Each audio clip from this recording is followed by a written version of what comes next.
Good evening, ladies and gentlemen. Today's anime review is about JoJo Bizarre Adventure. JoJo Bizarre Adventure begins like this. We have 1970 England. We have the opening of JoJo's father going through the rain, getting an injury by the carriage, correct? And his mother dies, but he survives by his father, Dio's Brando father, who adopts his son Dio. And that adoption goes through without a hitch. But as he's growing up, Dio was a brat. Now, going to the protagonist, our boy JoJo was a pompous, okay child, correct? He was like any child of this period. He was like a rich kid compared to Dio Brando. Dio Brando basically grew up in the slums. He basically grew up fighting, while Jojo didn't grow up in the slums at all. He grew up by mommy's and daddy's money, basically. But humbly, he was so humble at this time of his life that he didn't even recognize that he was being pompous at all until our evil boy called Dio came in the story. Dio Brando was the asshole of the story. In this period of their lives, they were born in the 19th century of England, where, in this period, everything was slum rats. Everything was money for money, tooth for tooth in that period of time. But in the present of time, they become family in this period of time.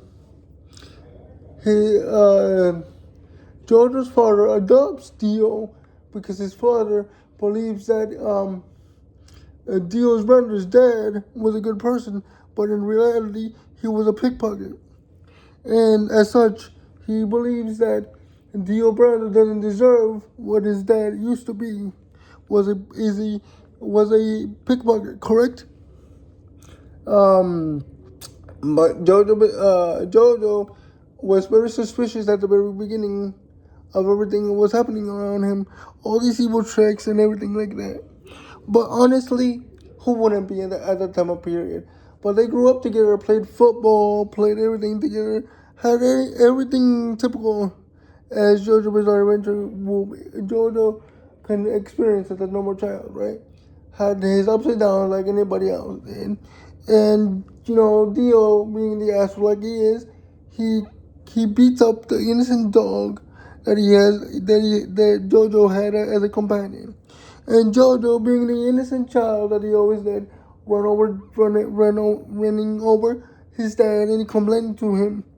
But at the period of time, he didn't know him. He didn't know that Dio was about to poison his dad, because he did the exciting thing to Dio's brother. He did the exciting thing to his own father. Dio did the exact same actions as he tried to carry it out with his own father, Dio's father. George's father. And Jojo went to get the cure to cure his dad, and he finds the cure, goes to the slums, fights in the slums to get the cure from the medicine cabinet in that type of period.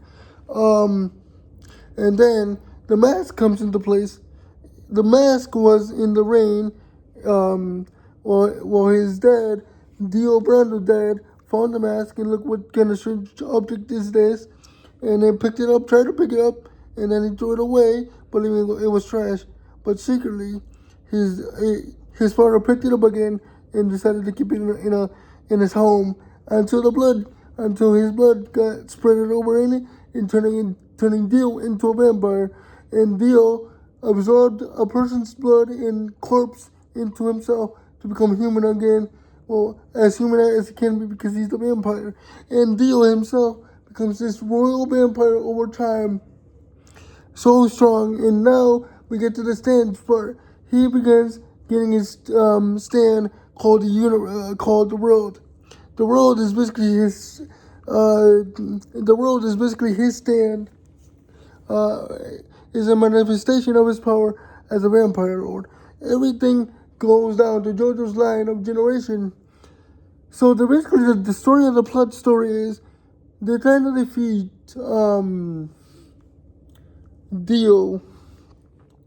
All the generation of JoJo stars are trying to defeat Dio. That's basically the plot of JoJo Bizarre Adventure in a nutshell. I know I ran around the bush, but I'm sorry for that confusion. Basically, the story of JoJo Bizarre Adventure is him trying to eliminate Dio Brando, the vampire lord of the storyline. But he eventually does, and so on and so forth. Evil digresses over time, and people like his grandson, all the Dio generation has to face all these corrupted evils, including himself, once more in the future. If you guys want to see the rest of this anime in particular can be found on can be found either on Crunchyroll or on Netflix, where I'm watching it. If you guys want to watch some more videos like this particular YouTube channel is called Reaper of Souls at Christopher YouTube.com. Don't forget to hit that. Don't forget to hit that notification bell and hit that sign that contract at the very bottom. And don't forget to subscribe at the very bottom as well. This has been your lovely Reaper of Souls.